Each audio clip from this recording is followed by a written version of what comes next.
ಎಲ್ರಿಗೂ ನಮಸ್ಕಾರ. ನಾನಿವತ್ತು ಗ್ರೀನ್ ಪೀಸ್ ಪರೋಟ ಮಾಡ್ತಾ ಇದ್ದೇನೆ. ಅಂದ್ರೆ ಹಸಿ ಬಟಾಣಿ ಕಾಳಿಂದು ಪರೋಟ. ತುಂಬಾ ಚೆನ್ನಾಗೂ ಬರುತ್ತೆ. ಲಂಚ್ ಬಾಕ್ಸ್ಗೆ ಆಗುತ್ತೆ. ಆಮೇಲೆ ಬ್ರೇಕ್ಫಾಸ್ಟ್, ಡಿನ್ನರ್, ಲಂಚ್ ಯಾವ್ದಕ್ಕಾದ್ರೂ ಮಾಡ್ಕೋಬಹುದು. ಚೆನ್ನಾಗಿರುತ್ತೆ. ನಾನಿವತ್ತು ಆಲೂಗಡ್ಡೆನ ಯೂಸ್ ಮಾಡಿಲ್ಲ. ಆಲೂಗಡ್ಡೆ ಯೂಸ್ ಮಾಡ್ದೇನೆ ಈ ತರ ಪೂರಿ ಉಬ್ಬಿದ ತರ ಯಾವ ತರ ಮಾಡೋದು ಅಂತ ತೋರಿಸ್ತೀನಿ. ತುಂಬಾ ಚೆನ್ನಾಗಿರುತ್ತೆ. ತುಂಬಾ ಸಾಫ್ಟ್ ಆಗೇನೂ ಬರುತ್ತೆ. ಹಸಿ ಬಟಾಣಿ ಕಾಳು ತಿನ್ನೋರು ಹಂಗೇನೆ ತಿನ್ನಿ, ತುಂಬಾ ಒಳ್ಳೇದು ಹೆಲ್ತ್ಗೆ. ಇಲ್ಲ ತಿನ್ನಲ್ಲ ಅಂದವ್ರಿಗೆ ಈ ತರ ಪರೋಟ ಎಲ್ಲ ಮಾಡ್ಕೊಡಿ, ಚೆನ್ನಾಗಿರುತ್ತೆ. ಫಸ್ಟ್ಗೆ ನಾನು ಇಲ್ಲಿ ಗೋಧಿ ಹಿಟ್ಟನ್ನ ಸ್ವಲ್ಪ ಗಟ್ಟಿಯಾಗಿ ಕಲಿಸ್ತಾ ಇದ್ದೀನಿ. ಚಪಾತಿ ಹಿಟ್ಟು ಕಲಿಸ್ತೀವಲ್ಲ ಅದಕ್ಕಿಂತ ಸ್ವಲ್ಪ ಅಂದ್ರೆ ಸ್ವಲ್ಪ ಗಟ್ಟಿಯಾಗಿ ಕಲಿಸ್ತಾ ಇದ್ದೀನಿ. ಇದು ಸ್ವಲ್ಪ ಒಂದು ಅರ್ಧ ಗಂಟೆ ನೆನಿಬೇಕು ಹಿಟ್ಟು, ಅಂದ್ರೆ ಚೆನ್ನಾಗಿ ಬರುತ್ತೆ. ಒಂದು ಪ್ಯಾನ್ಗೆ ನಾನು ಎಣ್ಣೆನ ಬಿಸಿ ಮಾಡಿಬಿಟ್ಟು ಇದಕ್ಕೆ ಹಸಿಮೆಣಸಿನ್ಕಾಯಿ, ಶುಂಠಿ, ಬೆಳ್ಳುಳ್ಳಿ, ಆಮೇಲೆ ಸ್ವಲ್ಪ ಕರಿಬೇವಿನ ಸೊಪ್ಪು ಹಾಕೊಂಡಿದ್ದೀನಿ. ಇದು ಹಾಕಿ ಒಂದ್ ಸ್ವಲ್ಪ ಇದು ಫ್ರೈ ಆದ್ಮೇಲೆ ಇದಕ್ಕೆ ಬಟಾಣಿ ಹಾಕೋತಾ ಇದ್ದೀನಿ. ಬೇಕಂದವರು ಒಂದು ಚಿಕ್ಕ ಈರುಳ್ಳಿನ ಹಾಕೋಬಹುದು. ಈರುಳ್ಳಿ ಜಾಸ್ತಿ ಹಾಕಿದ್ರೆ ಏನಾಗುತ್ತೆ ಅಂದ್ರೆ ಇದರದ್ದು ಸ್ಟಫಿಂಗ್ ಮಾಡ್ತೀವಲ್ಲ ಆವಾಗ ಇದರದ್ದು ಪೇಸ್ಟ್ ಸ್ವಲ್ಪ ಥಿಕ್ ಆಗಿ ಬರಲ್ಲ, ಥಿನ್ನಾಗಿ ಆಗುತ್ತೆ. ನಿಮ್ಗೆ ಸ್ಟಫ್ ಮಾಡಕ್ ಆಗಲ್ಲ ಅಂತ ಈರುಳ್ಳಿನ ಸ್ಕಿಪ್ ಮಾಡ್ತಾ ಇದ್ದೀನಿ. ಬೇಕಂದವರು ಈರುಳ್ಳಿ ಹಾಕೊಳ್ಳಿ ಒಂದು ಚಿಕ್ಕದು. ಇದು ಸ್ವಲ್ಪ ಫ್ರೈ ಆದ್ಮೇಲೆ ಒಂದು 5 ನಿಮಿಷ ಇದನ್ನ ಲಿಡ್ ಕ್ಲೋಸ್ ಮಾಡಿ ಫ್ರೈ ಮಾಡ್ತೀನಿ. ಇದು ಸಿಮ್ಮಲ್ಲೇ ಇರಬೇಕು. ಇದು ನೋಡಿ ಯಾವ ತರ ಫ್ರೈ ಆಗಿರ್ಬೇಕಂದ್ರೆ ತುಂಬಾ ಇದ್ರದ್ದು ಮಾಯಿಶ್ಚರ್ ಎಲ್ಲ ಹೋಗೋತನ ಫ್ರೈ ಏನೂ ಮಾಡಂಗಿಲ್ಲ. ಇದು ಮೇಲ್ಗಡೆ ಒಂಚೂರ್ ಲೈಟ್ ಆಗಿ ವೈಟ್ ಡಾಟ್ ಕಾಣಿಸುತ್ತೆ ನೋಡಿ, ಅಷ್ಟಾದ್ರೆ ಸಾಕು. ಒಂದು ಕಾಳು ತೋರಿಸ್ತಾ ಇದೀನಿ ನೋಡಿ, ಆ ತರ ಆದ್ರೆ ಸಾಕು. ತುಂಬಾನು ಫ್ರೈ ಮಾಡಂಗಿಲ್ಲ. ಇದಕ್ಕೆ ನಾನು ರೆಡ್ ಚಿಲ್ಲಿ ಪೌಡ್ರು, ಧನಿಯಾ ಪೌಡ್ರು, ಜೀರಿಗೆ ಪೌಡ್ರು, ಆಮೇಲೆ ಸ್ವಲ್ಪ ಗರಂ ಮಸಾಲ, ಆಮೇಲೆ ಹುಳಿಗೆ ಆಮ್ಚೂರು ಸ್ವಲ್ಪ, ಆಮೇಲೆ ರುಚಿಗೆ ತಕ್ಕಷ್ಟು ಉಪ್ಪು, ಇದೆಲ್ಲ ಹಾಕಿ ಇನ್ನೊಂದು ಸ್ವಲ್ಪ ಫ್ರೈ ಮಾಡಿಬಿಟ್ಟು ಮತ್ತೆ 1-2 ನಿಮಿಷ ಇದನ್ನ ಲಿಡ್ ಕ್ಲೋಸ್ ಮಾಡಿ ಇಡ್ತೀನಿ. ನೋಡಿ ನಾನು ಗ್ರೀನ್ ಚಿಲ್ಲಿನೂ ಹಾಕೊಂಡೆ, ಆಮೇಲೆ ರೆಡ್ ಚಿಲ್ಲಿ ಪೌಡರ್ ಹಾಕೊಂಡೆ. ಯಾಕಂದ್ರೆ ಇದನ್ನ ಸ್ಟಫ್ ಮಾಡೋದ್ರಿಂದ ಇದ್ರದ್ದು ಖಾರ ಅಷ್ಟು ಬರಲ್ಲ, ಅದಕ್ಕೆ ನಾನು ಎರಡೂನು ಹಾಕಿದ್ದೀನಿ, ಟೇಸ್ಟ್ ಚೆನ್ನಾಗಿರುತ್ತೆ ಅಂತ. ನಿಮ್ಗೆ ನೀವು ಯಾವ ತರ ಖಾರ ತಿಂತೀರಾ ಅದ್ರ ಮೇಲೆ ಡಿಪೆಂಡ್ ಆಗುತ್ತೆ. ನೀವು ಏನೇ ಸ್ಟಫ್, ಅದೇ ಗೋಧಿ ಹಿಟ್ಟಿಂದಲ್ಲಿ ಸ್ಟಫ್ ಏನಾದ್ರು ಮಾಡ್ತಾ ಇದ್ರೆ ಅದಕ್ಕೆ ಸ್ವಲ್ಪ ಖಾರದ ಅಂಶ ಜಾಸ್ತಿ ಇದ್ದಾಗ ಮಾತ್ರ ಟೇಸ್ಟ್ ಚೆನ್ನಾಗಿ ಬರುತ್ತೆ. ಇದನ್ನ ಮಾಡಿಬಿಟ್ಟು ಒಂದು ಅರ್ಧ ಗಂಟೆ ಇಟ್ಟಿದ್ದೆ. ಈಗ ಅರ್ಧ ಗಂಟೆ ಆಗಿದೆ, ಇದು ಫುಲ್ ತಣ್ಣಗಾಗಿದೆ. ಈಗ ಇದನ್ನ ಒಂದು ಮಿಕ್ಸಿ ಜಾರಿಗೆ ಹಾಕಿ ಸ್ವಲ್ಪ ನೈಸಾಗಿ ಪೇಸ್ಟ್ ಮಾಡ್ತೀನಿ. ಯಾರಾದ್ರೂ ಫಸ್ಟ್ ಟೈಮ್ ನನ್ನ ವಿಡಿಯೋನ ನೋಡ್ತಾ ಇದ್ರೆ ಸಬ್ಸ್ಕ್ರೈಬ್ ಮಾಡ್ಕೊಂಡು ನೋಡಿ. ಸಬ್ಸ್ಕ್ರೈಬ್ ಆದ್ಮೇಲೆ ಆಲ್ ಬಟನ್ನ ಪ್ರೆಸ್ ಮಾಡಿದ್ರೆ ಫಸ್ಟ್ ನೋಟಿಫಿಕೇಶನ್ ಬರುತ್ತೆ ನಾನು ವಿಡಿಯೋ ಅಪ್ಲೋಡ್ ಮಾಡಿದ ತಕ್ಷಣ. ಈಗ ನೋಡಿ ಇದು ಮಿಕ್ಸಿ ಮಾಡಿದ ತಕ್ಷಣ ಈ ತರ ಬರುತ್ತೆ. ಇಷ್ಟ ಆದ್ರೆ ಸಾಕು. ನೋಡಿ ಇದಕ್ಕೆ ಆಲೂಗಡ್ಡೆನೇ ಹಾಕಿಲ್ಲ, ಆದ್ರೆ ಇದು ಎಷ್ಟು ಕರೆಕ್ಟ್ ಆಗಿ ಬಂದಿದೆ. ಇದನ್ನ ಒಂದು ಪ್ಲೇಟ್ ಅಲ್ಲಿ ತೆಗೆದಿಟ್ಕೋತೀನಿ ಫಸ್ಟ್. ಆಮೇಲೆ ಎಲ್ಲಾನು ಮಿಕ್ಸಿ ಮಾಡಿದಾದ್ಮೇಲೆ ಅದೇ ಪ್ಯಾನ್ಗೆನೆ ಇದನ್ನ ಹಾಕೊಂಡು ಸ್ವಲ್ಪ ಸಣ್ಣಕ್ಕೆ ಹೆಚ್ಚಿಟ್ಕೊಂಡಿರೋ ಕೊತ್ತಂಬರಿನ ಹಾಕೋತೀನಿ. ಇದಕ್ಕೆ ಕೊತ್ತಂಬರಿ ಕಡ್ಡಿ ಎಲ್ಲ ಹಾಕಬಾರ್ದು, ಚೆನ್ನಾಗಿರಲ್ಲ. ಲಟ್ಸ್ಬೇಕಾದ್ರೆ ಅದೆಲ್ಲ ಕಟ್ ಆಗುತ್ತೆ.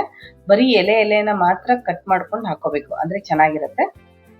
ಈ ತರ ಮಿಕ್ಸ್ ಮಾಡ್ಕೋಬೇಕು ಅದೇ ಪ್ಯಾನ್ ಅಲ್ಲೇನೆ. ಸ್ಟಫಿಂಗ್ ರೆಡಿ ಆಯ್ತು. ಈಗ ಇದನ್ನ ಸ್ವಲ್ಪ ಸೈಡ್ ಅಲ್ಲಿ ಇಡ್ತೀನಿ. ಮೊದ್ಲೇ ಚಪಾತಿ ಹಿಟ್ಟನ್ನ ಕಲ್ಸಿಟ್ಕೊಂಡಿದ್ನಲ್ಲ ಅದಕ್ಕೆ ಸ್ವಲ್ಪ ಈಗ ಎಣ್ಣೆ ಹಚ್ಬಿಟ್ಟು ಸ್ವಲ್ಪ ಮಸಾಜ್ ಕೊಡ್ತೀನಿ. ಚೆನ್ನಾಗಿ ಮಸಾಜ್ ಮಾಡಿದ್ರೆ ಅದು ಪೂರಿ ಉಬ್ಬಿದ ತರ ಉಬ್ಬುತ್ತೆ. ಈಗ ನನಗೆ ಎಷ್ಟು ಬೇಕೋ ಅಷ್ಟು ಉಳ್ಳೆನ ತಗೋತಾ ಇದ್ದೀನಿ. ನೀವು ಚಿಕ್ಕದ್ ಮಾಡ್ಕೋತೀನಿ ಅಂದ್ರೆ ಚಿಕ್ಕದ್ ಮಾಡ್ಕೋಬಹುದು. ನಾನು ಇಲ್ಲಿ ಸ್ವಲ್ಪ ದೊಡ್ಡದು ಮೀಡಿಯಂ ಸೈಜ್ ಅಲ್ಲೇ ಮಾಡ್ತಾ ಇದ್ದೀನಿ. ಆಮೇಲೆ ಇದು ಸ್ಟಫಿಂಗ್ ಮಾಡಿದೀವಲ್ಲ ಇದರಲ್ಲಿ ಒಂದು ಕಾಳನ್ನು ಉಡಿಬಾರ್ದು. ಮಿಕ್ಸಿ ಮಾಡ್ಬೇಕಾದ್ರೆ ನೋಡಿ ಒಂದು ಕಾಳನ್ನು ತರಿಯಾಗಿನೂ ಇರಬಾರ್ದು, ಆಮೇಲೆ ಕಾಳನ್ನು ಉಳ್ಕೊಂಡಿರ್ಬಾರ್ದು. ಅವಾಗ ಮಾತ್ರ ಇದು ಚೆನ್ನಾಗಿ ಬರುತ್ತೆ ಪರೋಟ.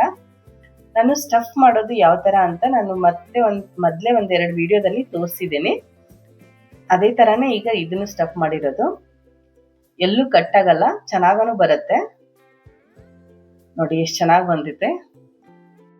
ಚಪಾತಿ ಆಗ್ಲಿ ಪರೋಟ ಆಗ್ಲಿ ಒಬ್ಬಟ್ಟಾಗ್ಲಿ ಲಟ್ಟಿಸ್ಬೇಕಾದ್ರೆ ತುಂಬಾ ಭಾರ ಹಾಕಬಾರ್ದು. ಇದೊಂದು ಟಿಪ್ಸ್ ಅಂತ ತಿಳ್ಕೊಳ್ಳಿ. ತುಂಬಾ ಭಾರ ಹಾಕಿದ್ರೆ ಅದು ಅಂಟ್ಕೊಂಡ್ಬಿಡುತ್ತೆ, ಇಲ್ಲ ಅಂದ್ರೆ ಕಟ್ ಆಗುತ್ತೆ. ಸ್ವಲ್ಪ ನೈಸ್ ಆಗೇನೆ ಲಟ್ಟಿಸ್ಬೇಕು. ನೋಡಿ ನಾನು ಇಷ್ಟು ತೆಳ್ಳಗೆ ಲಟ್ಸಿದ್ದೀನಿ. ಇದನ್ನ ಈಗ ತವಾ ಮೇಲೆ ಹಾಕ್ತೀನಿ. ಬೇಯಿಸ್ಬೇಕಾದ್ರೆ ನಿಮ್ಗೆ ಏನ್ ಬೇಕೋ ಎಣ್ಣೆ, ತುಪ್ಪ, ಬೆಣ್ಣೆ ಯಾವ್ದಾದ್ರೂ ಹಚ್ಕೊಳ್ಳಿ, ಚೆನ್ನಾಗಿರುತ್ತೆ. ಆಮೇಲೆ ಬೇಯಿಸ್ಬೇಕಾದ್ರೂ ಅಷ್ಟೇ ನೋಡಿ, ಫಸ್ಟ್ ನಾನು ಕೆಳಗಡೆ ಎಣ್ಣೆ ಹಾಕ್ಬಿಟ್ಟಿದ್ದೆ, ಮೇಲ್ಗಡೆನು ಸ್ವಲ್ಪ ಎಣ್ಣೆ ಹಾಕಿದ ತಕ್ಷಣ ಒಂದು ಚಿಕ್ಕದು ಗುಳ್ಳೆ ಬರುತ್ತೆ. ಆ ಗುಳ್ಳೆ ಬಂದ ತಕ್ಷಣ ಇದನ್ನ ಹೊಳಸ್ಬಿಡ್ಬೇಕು. ಅವಾಗ ಇದು ಕರೆಕ್ಟ್ ಆಗಿ ಬೇಯುತ್ತೆ, ಹಾಗೆ ಉಬ್ಬುತ್ತೆ. ತುಂಬಾ ಹೊತ್ತು ನೀವು ಬಿಟ್ರೆ, ಫಸ್ಟ್ ಹಾಕಿದ ತಕ್ಷಣ ತುಂಬಾ ಹೊತ್ತು ಬಿಟ್ರೆ ಅದು ಮೇಲ್ಗಡೆ ಲೇಯರ್ ಏನಿರುತ್ತಲ್ಲ ಫುಲ್ ಡ್ರೈ ಆಗಿ ಬೇಗ ಉಬ್ಬಲ್ಲ. ನೋಡಿ ಎಷ್ಟು ಚೆನ್ನಾಗಿ ಉಬ್ತಾ ಇದೆ. ಈಗ ಮತ್ತೆ ಇನ್ನೊಂದ್ಸರಿ ಹೊಳಸ್ತೀನಿ ನೋಡಿ, ಇನ್ನೂ ಚೆನ್ನಾಗಿ ಉಬ್ಬುತ್ತೆ. ನಾನು ಹೇಳಿರೋ ಟಿಪ್ಸ್ನ ಫಾಲೋ ಮಾಡಿ, ಇದೇ ತರ ಬರುತ್ತೆ ನೋಡಿ. ಚೆನ್ನಾಗಾಯ್ತು, ಪರೋಟ ರೆಡಿ ಆಯ್ತು. ಈಗ ನಾನೀಗ ಇನ್ನೊಂದು ಮಾಡ್ತೀನಿ, ಅದನ್ನ ಯಾವ ತರ ಬೇಯಿಸ್ತೀನಿ ಅಂತ ನೋಡಿ. ಪರೋಟ ಆಗ್ಲಿ ಚಪಾತಿ ಆಗ್ಲಿ ಈ ತರ ಉಬ್ಬಿರೋ ತರ ಬರ್ಬೇಕಂದ್ರೆ ನಾವು ಫಸ್ಟಿಗೆ ಹಿಟ್ಟು ಕಲಿಸ್ಬೇಕಾದ್ರೆ ಅದು ಸ್ವಲ್ಪ ಹಿಟ್ಟೆಲ್ಲ ಕೈಗೆ ಅಂಟ್ಕೋತಾ ಇರುತ್ತೆ. ಅದಕ್ಕೆ ಸ್ವಲ್ಪ ಎಣ್ಣೆನ ಹಚ್ಬಿಟ್ಟು ಒಂದು ಅರ್ಧ ಗಂಟೆ ನೆನೆಸ್ತೀವಲ್ಲ, ನೆನೆಸಾದ್ಮೇಲೆ ಮತ್ತೆ ಒಂದೆರಡು ಡ್ರಾಪು ಎಣ್ಣೆನ ಕೈಗೆ ಹಚ್ಕೊಂಡ್ಬಿಟ್ಟು ಚೆನ್ನಾಗಿ ಮಸಾಜ್ ಮಾಡಬೇಕು ಅಂತ ಹೇಳಿದೆ. ಆ ಮಸಾಜ್ ಏನು ಮಾಡ್ತೀವಲ್ಲ ನಾವು, ಅವಾಗಲೇ ನಿಮಗೆ ಚಪಾತಿನ ಸಾಫ್ಟಾಗಿ ಮಾಡುತ್ತೆ. ಅಂದರೆ ಗೋಧಿ ಹಿಟ್ಟು ತುಂಬ ಸಾಫ್ಟಾಗಿ ಆಗುತ್ತೆ. ನೀವು ಅವಾಗ ಪರೋಟ ಆಗಲಿ ಚಪಾತಿ ಆಗಲಿ ಪೂರಿ ಆಗಲಿ ಏನೇ ಮಾಡಿದರೂ ಸಾಫ್ಟಾಗಿ ಉಬ್ಕೊಂಡು ಬರುತ್ತೆ. ಯಾವುದೇ ಪರೋಟ ಮಾಡಿದ್ರು ಇದೇ ಥರನ ಹಿಟ್ಟು ಕಲಸಿ ಚೆನ್ನಾಗಿ ಬರುತ್ತೆ ಪರೋಟ ಎಲ್ಲ. ನಾನು ನೋಡಿ ಇನ್ನೊಂದು ಬೇಯಿಸ್ತಾ ಇದ್ದೀನಿ, ಅದಕ್ಕೆ ಮೇಲ್ಗಡೆ ಎಣ್ಣೆ ಹಚ್ಚಿದ್ದೀನಿ. ನಾನು ಫಸ್ಟ್ ಟೈಮ್ ಈಗ ಇದನ್ನು ಈ ಸ್ಪೂನಿಂದ ಹೊಳಸ್ತಾ ಇದ್ದೀನಿ. ನೆಕ್ಸ್ಟ್ ಟೈಮ್ ನೋಡಿ ನಾನು ಸ್ಪೂನೇ ಯೂಸ್ ಮಾಡಲ್ಲ.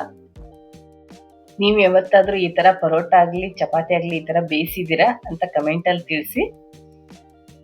ಪರೋಟ ಮಾಡಾದ್ಮೇಲೆ ನನಗೆ ಯಾಕೋ ಕಲರ್ ಅಷ್ಟು ಚೆನ್ನಾಗಿ ಕಾಣಿಸ್ತಾ ಇಲ್ಲ. ಅದಕ್ಕೆ ನಿಮ್ಗೆಲ್ರಿಗೂ ಒಂದು ಟಿಪ್ಸ್ ಹೇಳ್ತೀನಿ. ಗೋಧಿ ಹಿಟ್ಟನ್ನ ಕಲಿಸ್ಬೇಕಾದ್ರೆ ಪಾಲಕ್ ಸೊಪ್ಪನ್ನ ಮಿಕ್ಸಿ ಮಾಡಿಬಿಟ್ಟು ಗೋಧಿ ಹಿಟ್ಟನ್ನ ಕಲಸಿ, ಆವಾಗ ಕಲರು ಚೆನ್ನಾಗಿರುತ್ತೆ, ಟೇಸ್ಟ್ ಇನ್ನೊಂದು ಸ್ವಲ್ಪ ಚೆನ್ನಾಗಿರುತ್ತೆ. ಆವಾಗ ಗ್ರೀನ್ ಪೀಸ್ ಪರೋಟ ಅಂತ ಕರೆಕ್ಟಾಗಿ ಅನಿಸುತ್ತೆ. ನೀವೆಲ್ಲ ಮಾಡ್ಕೋಬೇಕಾದ್ರೆ ಪಾಲಕ್ ಸೊಪ್ಪನ್ನ ಮಿಕ್ಸಿ ಮಾಡೇ ಹಾಕೊಳ್ಳಿ. ಈ ವಿಡಿಯೋ ಇಷ್ಟ ಆದರೆ ಲೈಕ್ ಮಾಡಿ, ಶೇರ್ ಮಾಡಿ, ಸಬ್ಸ್ಕ್ರೈಬ್ ಮಾಡಿ. ಸಬ್ಸ್ಕ್ರೈಬ್ ಆದಮೇಲೆ ಆಲ್ ಬಟನ್ನ ಪ್ರೆಸ್ ಮಾಡೋದನ್ನ ಮರಿಬೇಡಿ. Thank you.